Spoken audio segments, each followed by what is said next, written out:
So hey everybody, in this video tutorial I'm going to show you how you can hide your story on TikTok. So the first option, if you already have the story posted, you just need to click on your profile picture to be able to see the story and click on the three lines on the bottom right corner. Then you just need to click on settings, and here you will be able to see the options about who can see your post.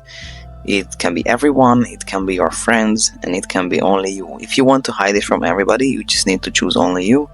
But if you only want your friends to see the story, you can choose friends. But otherwise, if you want to post the story with those settings, so you don't want to post it publicly, because if you make a video, as you can see, I have no options here visibly. I can just post my story and click next, but here you can tap the gear icon on the top right corner and you will be able to see the same options. You can also set like friends as a default audience if you would like. The story is always gonna be posted only for friends if you don't change the setting manually.